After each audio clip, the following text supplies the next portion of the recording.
Hi, I'm Mike with Become a Better Guitar Player, and welcome back. And today I'm going to show you a lesson on how to play some chords with only using two fingers if you've had some injuries. So hopefully this video helps you. If it does, like and subscribe to our channel.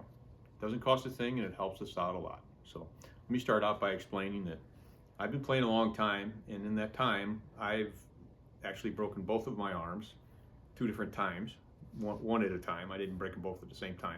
And I've also injured my fingers. So I've injured this finger and this finger. And while they look funny when I play now, I think I've fully recovered to where I can use them. But I get comments from people that are telling me about issues they have with one finger on their hand that just they can't use at all. So I did a little research, and I found out about this jazz guitar player from the 1930s that I had heard the name before, but I hadn't really listened to any of his music. His name was Django Reinhardt, and it was Django with a D, D-J-A-N-G-O. He was born in Belgium, and he lived his life in Belgium and France in the 1930s and 40s and 20s. And he passed away in the early 1950s. But he was an ethnic gypsy, and he lived in Europe, and he injured his hand when he was younger to where he almost couldn't use these two fingers at all. Sometimes he would reach over, in the video I saw, he would reach over and maybe touch a string with this finger, but for the most part he played with these two fingers. And he was playing in a large band at the time with, it was a 1930s sort of a big band, and he was able to play whatever he wanted, and he did really well. So I watched him play, and he had a few little shortcuts, and they're pretty neat. And so I'm going to show you how to play these little shortcuts, and I'll try to do everything with the two fingers, and every once in a while maybe throw in the little grace note with my third finger. So let's get started.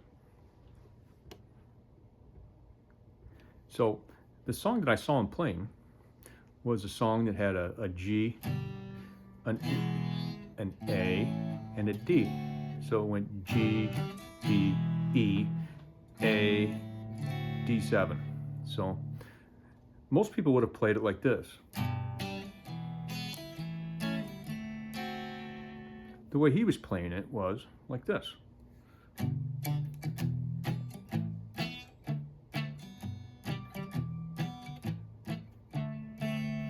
So he played mostly the bass notes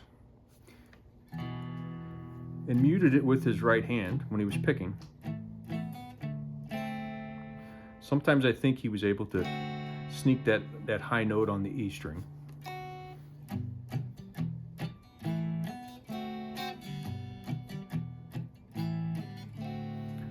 And that's when he was playing sort of an accompanying sound in the background for the band, but there were times when he actually played, and he was very much out front with his sound. And he went from playing the G chord like this to playing it like this. So initially he had his second finger on the third fret of the E string, his first finger on the second fret of the A string for the G. And then he took his first and second finger and he just put them on the second frets of the A and the E and just made a simple E chord. When he made his A chord, he moved them down to the second fret of the D and the G and just played these three strings. And when he played his D7,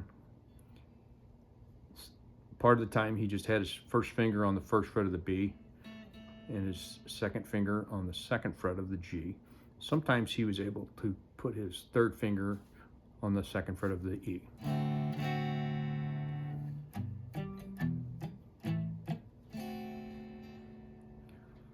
So then when he played it a little higher, but it was still a G chord.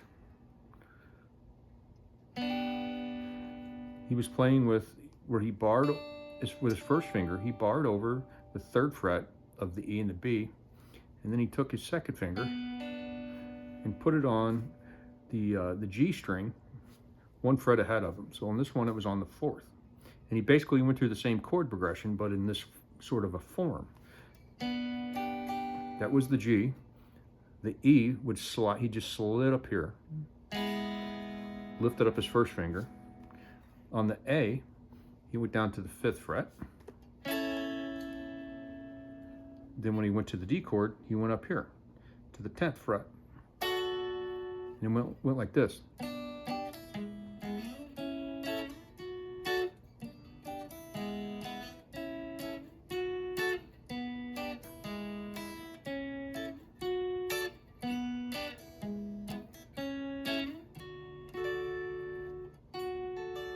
That is 3. To do the E, you just put your second finger on the G string on the 1st fret, and you hit these 2 strings open. And when you go to the A, you move this finger to the 5th fret, and put your finger on the 6th fret of the G string. When you go down to the D, it's on the 10th and the 11th fret for your middle finger.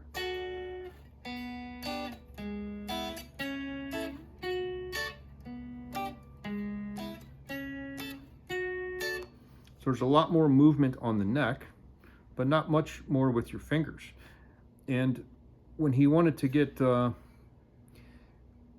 sort of fancier, he was sliding up to those chords. You go.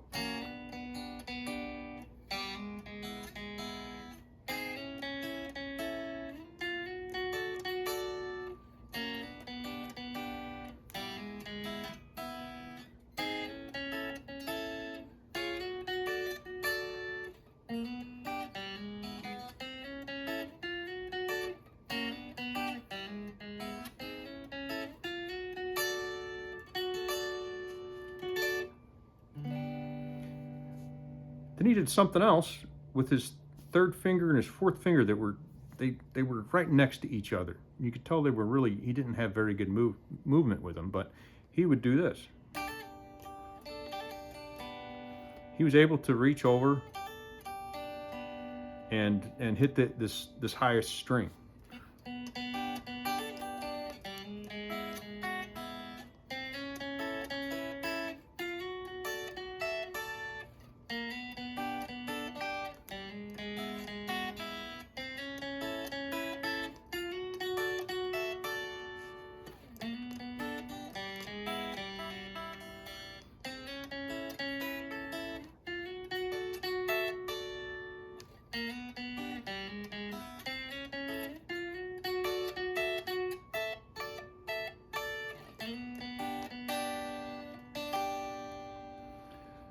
So something else he did, where he was, while he was playing that, sometimes he would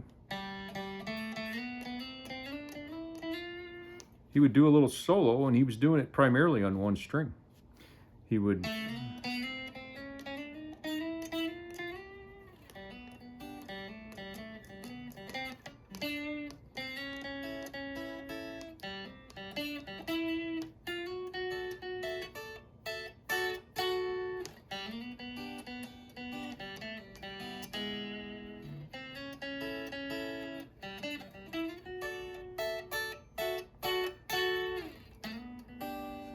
So I'm pretty sure I think I know the scale he was playing on, and I'll show you how to play this scale on the G string only.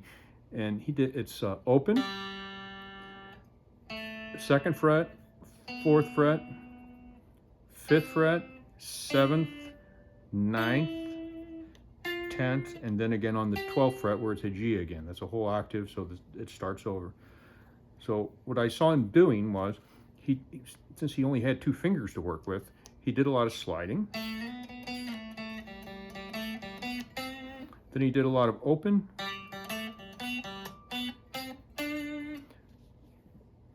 and then a note to where he could move his hand, and while he was moving his hand, he hit that open G string, and it was in the key of G, the song was, so.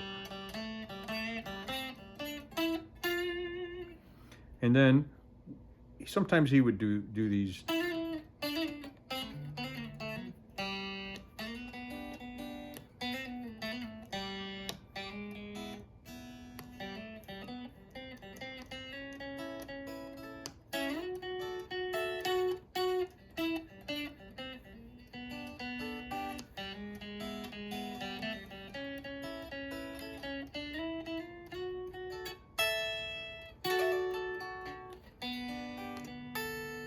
So there's a lot of different things you can do with just a few chords and a few notes on a string, because you can play them so many different ways. So